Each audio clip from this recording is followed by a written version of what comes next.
Wasting money on cures. Forgot how to fix myself. They say that time is free. Then why is it so precious?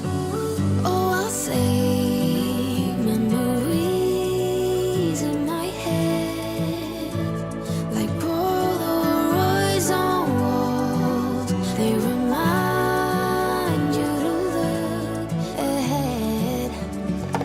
Time is running out.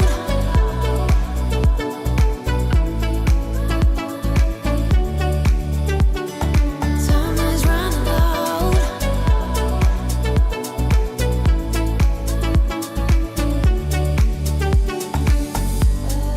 Lately I've lost my track. I've sailed the deepest seas, hoping to find something to bring back better times. Oh, I'll save memories in my head, like Polaroids on walls. They remind you to look ahead. But time is running out. Time is running out. Time is running out. Time is running out. Time is running out. Time is running. Time is running out.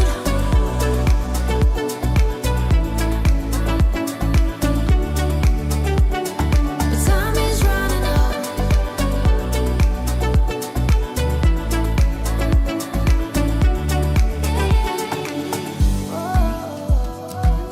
What if my best days are over? They can't be over.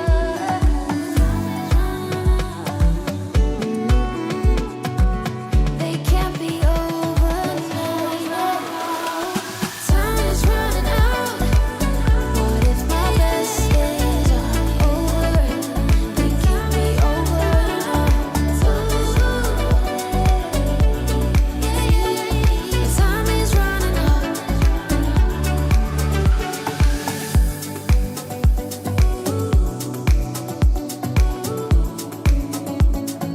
Time is running out.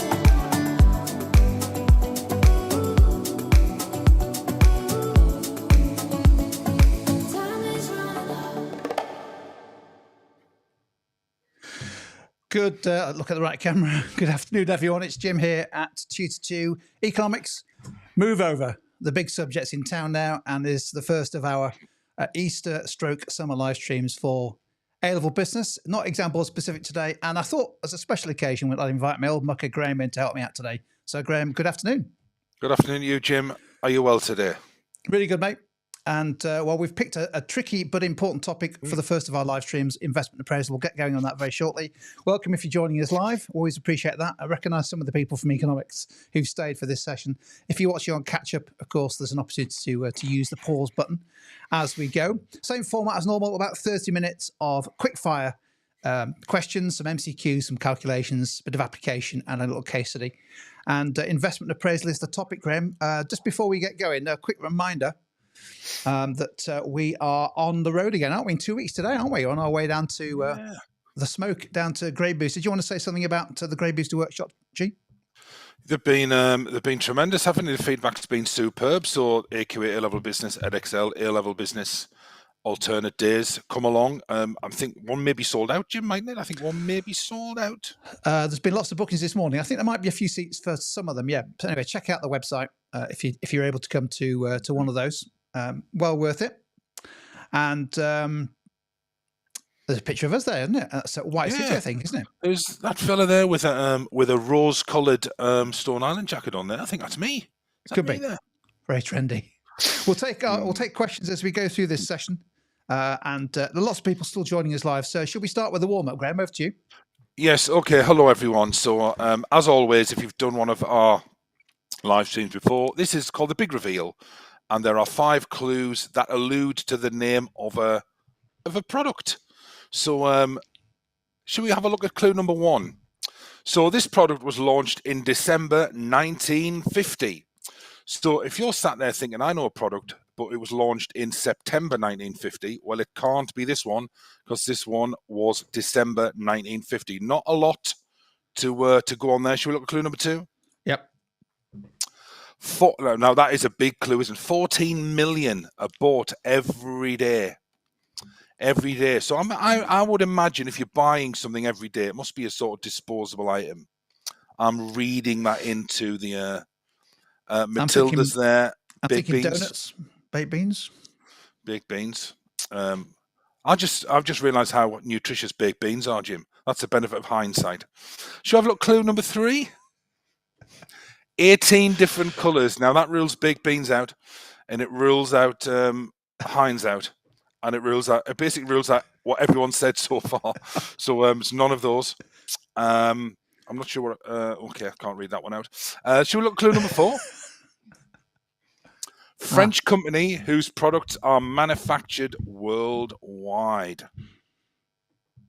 So December 1950, 14 million bought every day, 18 different colours. French company whose products are manufactured worldwide. Shall we have a look at clue number 5? I think this has beaten the A-level business crew. The business was co-founded by Marcel Biche. There's a clue in there, isn't there? There's a clue. I think there is a clue in there. I'll give you another clue as well. A female swan. Ah. A female swan. So a female swan is related to this. I don't think anyone's got it. We've beaten the crowd. We've beaten them. It is indeed. Oh, wait a minute. The first answer is coming from Zeta. Just at the end, Big Pen. Of course, a female swan is a pen. And it is Big Pen. 14 million every day, Jim. Have you got a Big Pen? No, I use the Tutor to Exam Performance pens, which are, I think, Sharpies, aren't they? Yeah. 13 million of those bought every day. Wow. Shall we move on to some MCQs? Okay, let's make a start then. So we've got 3 MCQs just to get going. And the usual thing here, if you know the answer, it's either A, B, C, or D. Just type it into the live chat. Here's our first one. AQA students, be familiar with this format. Obviously, if you're an Edexcel student, then you won't get MCQs, but it's a good way of testing. So you just need to work out whether each of these statements is true or false. So statement 1. In an investment appraisal for a project, the payback period ignores cash flows that happen after payback has been achieved. Is that true or false? And statement 2, in an investment appraisal, the ARR of the project takes into account the time value of money. Is that true or false? So work out whether each combination is true or false. And people asking how long this session is going to last already. It's about 30 minutes. Lots of answers coming in. I think, most of our audience are spot on. Great start. It is indeed B. Yeah. So yeah, that's you might argue that's a weakness of payback period. Once payback has been achieved, that's it. You can ignore cash flows, even if they're really strong or positive. They don't count. You might say that's a weakness of that method. And of course, no, ARR does not take into account time value of money. The only method that does that is net present value with our discount factors. So, Gina, over to you. Question 2. Okay, so next question here. So you will see on screen, we've got some cash inflows and cash outflows. Now, normally, well, not normally, usually when you have an investment appraisal question, you were given the net cash flows, but not always. Sometimes you may need to work the net cash flows out. So on screen, we've got a table showing the estimated cash inflows and outflows for a proposed £200,000 investment. We want the total net cash flows arising from the investment. So read that carefully. It's arising from the investment. So you may want to review some of your answers there in light of that. So read that question carefully. It's the net cash flows from the investment. Yeah. So is it A, 900,000? Is it B, 300,000? I suppose another way of saying that is the cash flows that happen once you've made the investment, isn't it? Yeah. So really, yeah, it's a bit of an issue with in terms of that, because we're looking really at the net cash flows from years 1, 2, and 3, aren't we? That arise from the and that's what we generally class as our total net cash flows. That's our total net cash flows. Should we reveal the answer? Yeah, I think 1 or 2 people have corrected their answer. Yeah, they've corrected the answer. Yeah. So we did want there. So we did want C, because that arises from the investment. When you deduct the cost of the investment, which you would do for when you calculate average rate return. That would be classed as your total return. So really, just be careful with the language there. So our total net cash flows minus the cost of the investment is our total return. And that did say net cash flows arising from the investment. Brilliant stuff. Yep. And our third one, and we're moving on to ARR here. So we've calculated the ARR and we've worked it out at 20%. And as part of that calculation, we found out, or we used the average yearly or annual return was £400,000 per year. That was our average annual return. So based on that information, thinking about the formula for ARR, what was the cost of the investment? So a bit of formula manipulation here. There are 3 parts to the formula. You've got 2 parts. Can you work out the missing bit? What do you think? That's a tricky question. Yeah. But it's not proved that hard for today's audience who are on fire. Archie, Ellie, Christina, and lots of others. Straight in with the right answer. Matilda, Rupert, Ellie.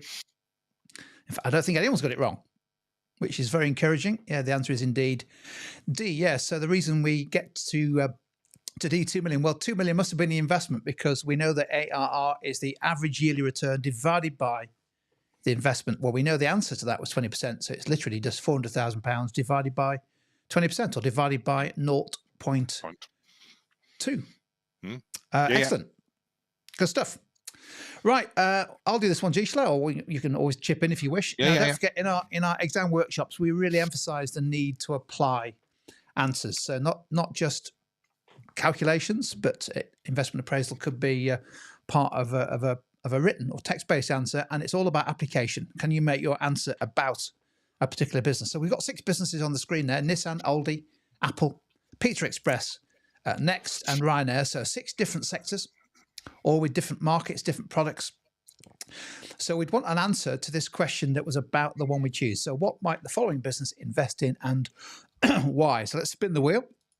Any idea where it lands on, G? Because I've no idea. But... it's completely random.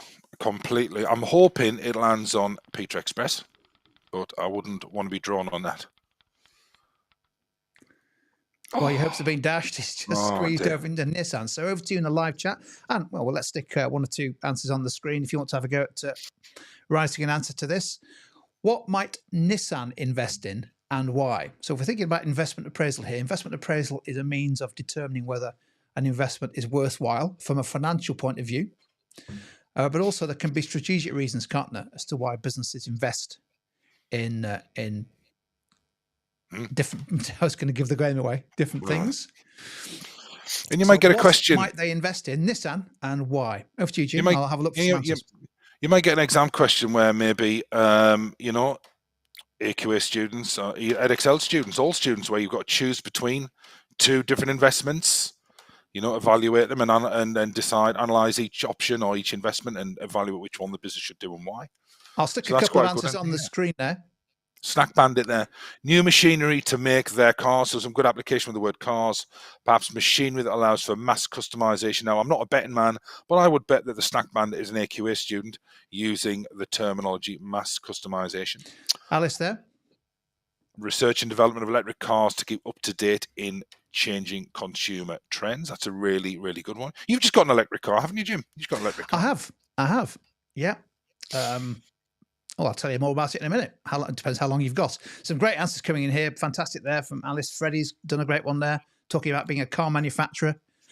So talking about investing in opening new car manufacturing locations. So rather than just saying new factories, talking about new car manufacturing locations. These are superb. There's some great use of subject-specific terminology there. Exactly. Yeah, let's pick up maybe one more. What should we? So these are streaming through as I speak. So what's interesting is that it was picked up. What was picked up in last year's exams is students need to be using more subject-specific terminology. So just looking through the answers that are not on screen, we've got words like efficiency, production, productivity, quality. So some really, really good stuff. George is asking the question that everybody wants answer to. It's a Skoda Enyaq. Unbelievable EV. Absolutely love it. In fact, I'm thinking of getting another one. Beautiful. Beautiful car. It's really good. I remember pushing it into the service station. It was very light. Should we reveal the answer? Here we go. Yeah, so here's an example on screen.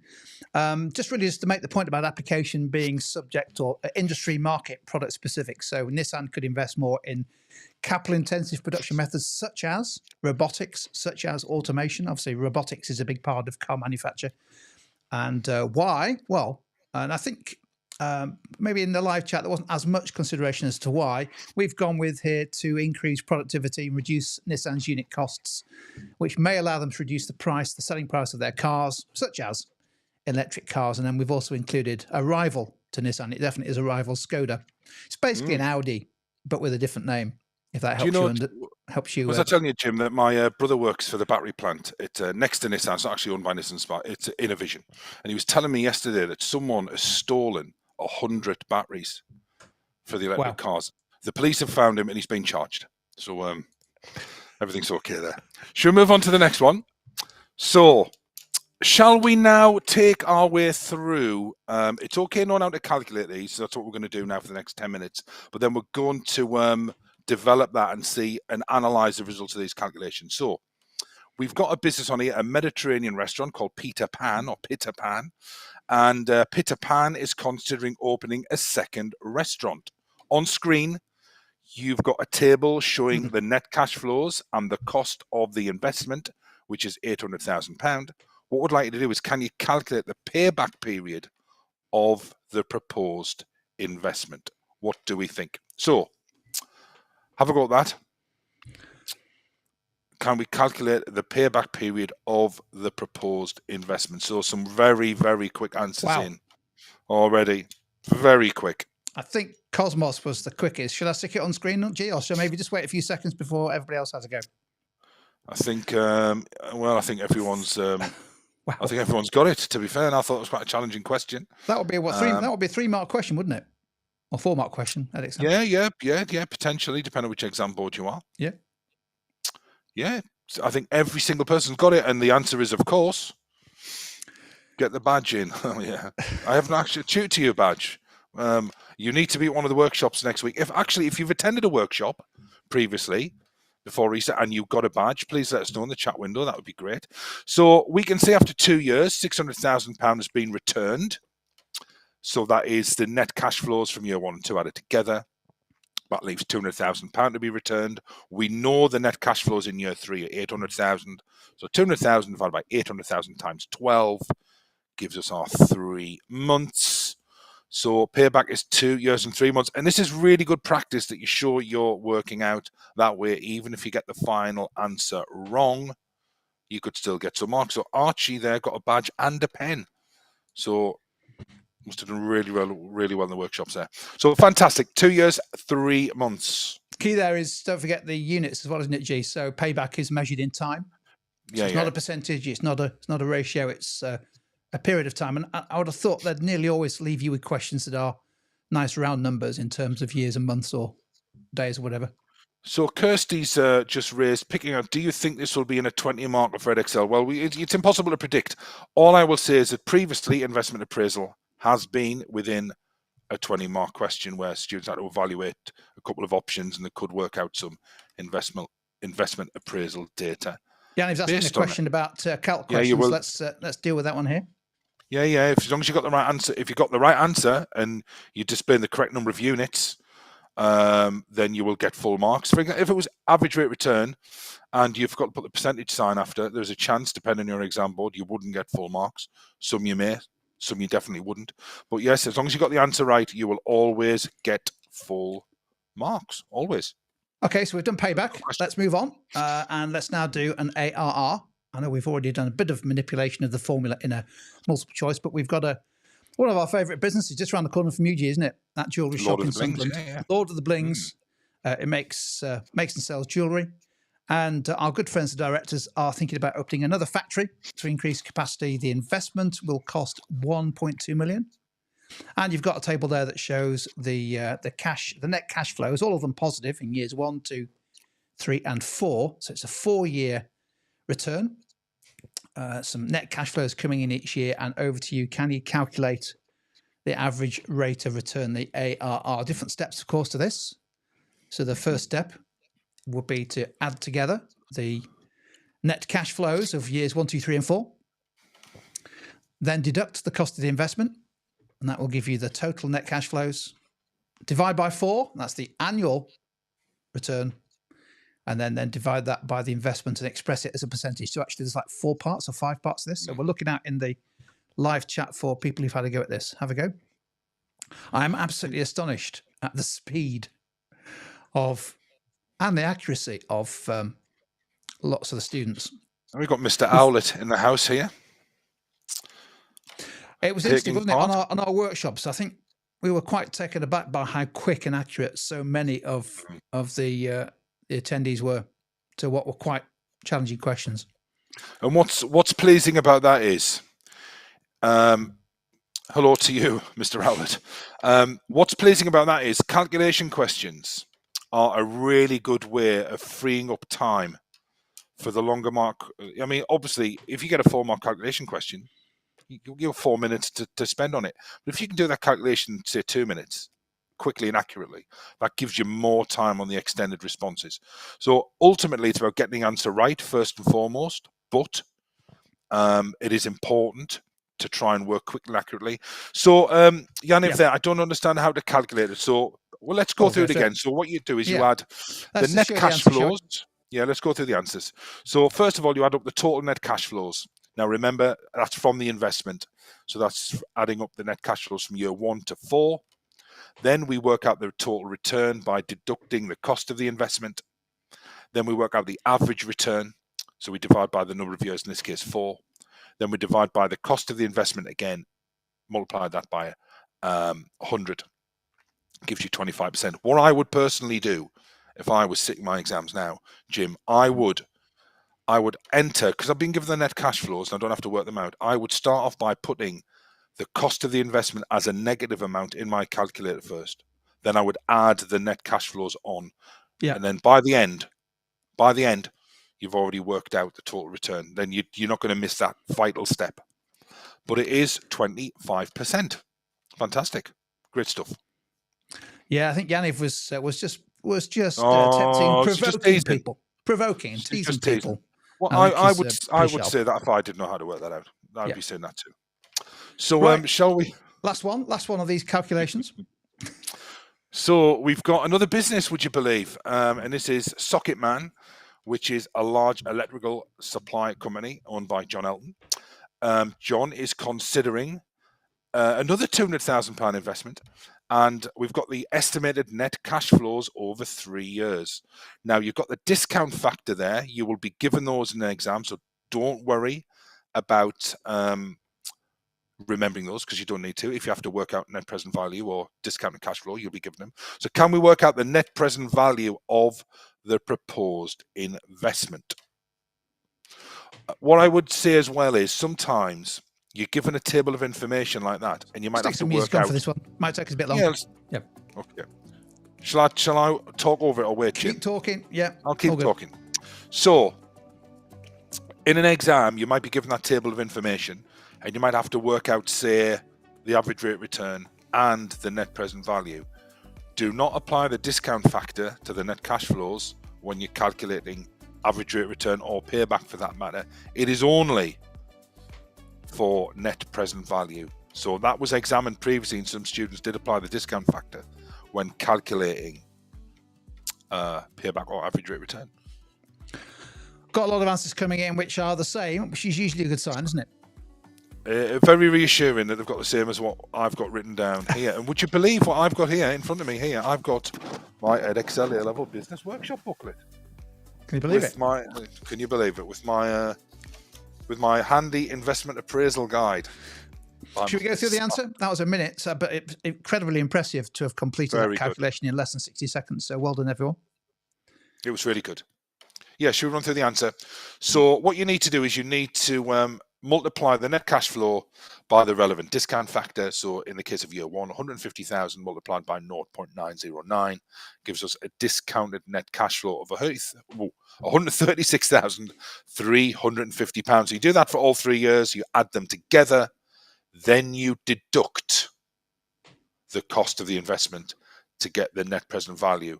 And as you'll see, the further you go into the future, the more heavily the cash flows are discounted. So we're not going to spend too much time interpreting the results of these, but it is really, really important that you understand what the results mean from payback, average rate return, because a lot of exam questions do get you to calculate a method of investment appraisal as part of the say 9-mark question, a 16-mark question for AQA, or a 20-mark question for Edexcel. So make sure you understand what the results tell us. Should we do one final activity on application, Jim? Yeah, I think so. Just on MPV, obviously, if it's positive, normally you would say the investment is worthwhile doing, isn't it? Because it's the only method of investment appraisal that takes account of the time value of money and looks forward as many periods as you want to. In general, the rule is if it's positive, you should go ahead, and if it's negative, you shouldn't. But of course, what you should do is also compare that with maybe the ARR and the payback. So it's not necessarily the only measure. And I think the other thing about maybe across all of these three, which maybe comes into the next activity, is investment appraisal is effectively a forecast. It's looking forward and estimating likely future cash inflows and outflows, the likely investment. So there's always an evaluation point around the reliability of the forecast, isn't there? Which could affect your decision. And that's one of the reasons why payback is actually quite a useful method, because it ignores payback after it uses the earliest cash flows. So therefore, an average rate return calculation uses, say, all 4 years. What might happen in those 4 years where payback only uses the net cash flows up to and including payback? So that's quite a useful bit of analysis. Bandit's coming with a really useful, there's a debate going in the live chat about what MPV really means and what it's all about. And it's absolutely right. It's about working out what's the value now of future cash flows. And so the basic idea is cash flows that happen sooner rather than later are more relevant, more useful. Therefore, we discount future cash inflows and outflows and make them less relevant to the calculation. That's basically how it works. And it's a very sophisticated method of investment appraisal, which you do more if you go on to study business at university, business and management. So I think you're right, G. We've got one more activity. Do you want to take us through Judge Thread? Okay, so we got a discount retail fashion chain here. So if you are an Edexcel student, maybe looking forward to paper 3, which is on the UK clothing retail industry, then, we've got a little bit of a context that relates to that, but relates to all exam boards anyway. So we've got Judge Thread, which is a large and successful discount retail fashion chain operating in the highly competitive and growing UK fashion market. They are considering opening a new store in a recently expanded shopping centre, and we have the net cash flows and the cost of the investment on screen. So we can see the cost of this investment is 1,400,000. We've got the net cash flows. These aren't fake names. These are real businesses. These are not fake names. Shall we have a look at our question? So what we'd like you to do is, based on that information, which is a question that is typically examined, should Judge Thread go ahead? That rhymes, that. I'm a poet and I don't even know it. Should Judge Thread go ahead with the proposed investment? So how would you answer a question like that? Well, firstly, I'd be tempted, and a lot of students don't do this, I'd be tempted to work out maybe one or both of the available investment appraisal methods that you could work out. You can't work out MPV because you don't have the discounted cash flows. So you could use payback, you could use average rate return. So maybe have a go at working one of those out. That might support your decision as to whether they should go ahead with it. But then we want some balance. Why maybe they have some reservations? What do we think? So a few minutes on that.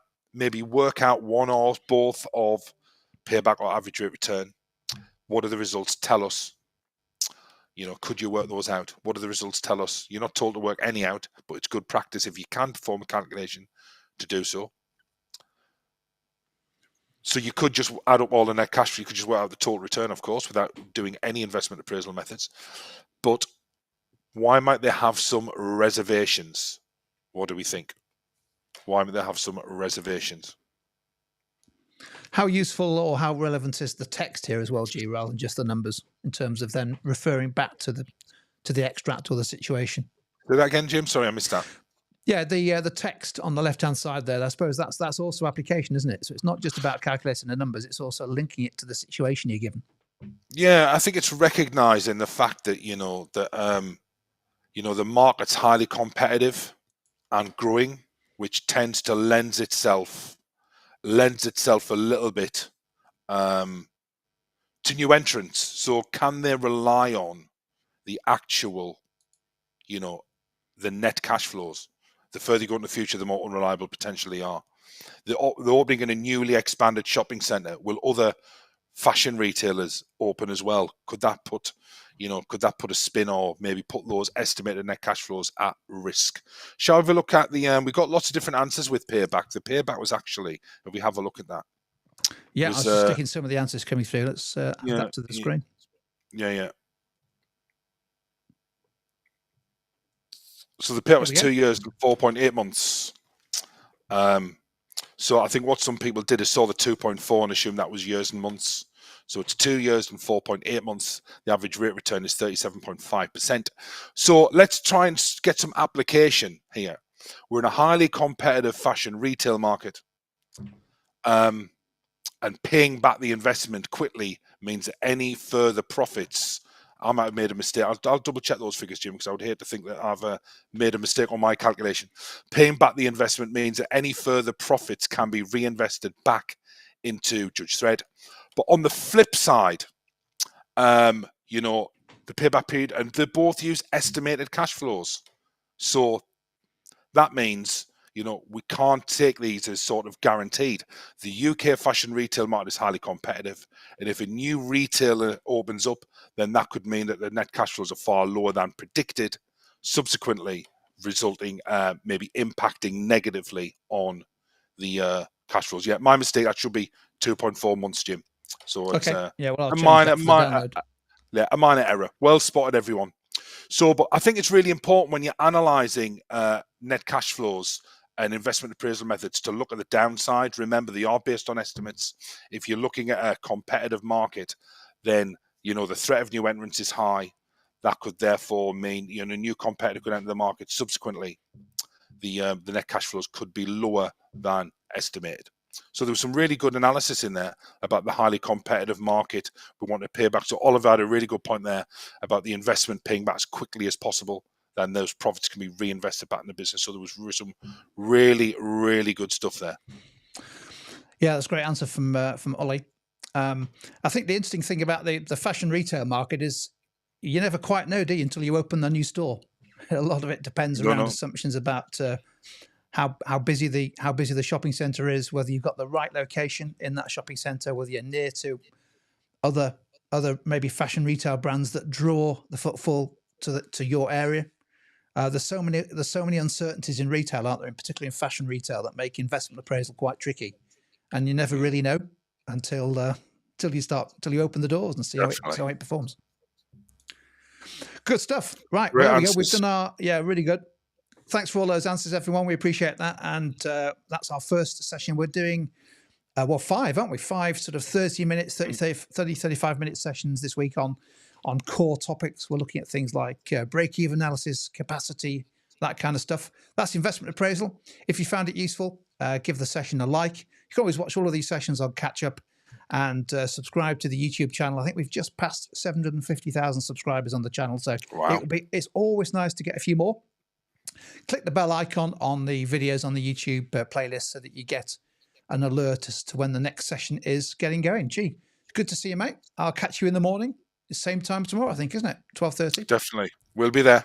Capacity utilisation tomorrow, isn't it? Capacity utilisation. Cool. Cheers, everyone.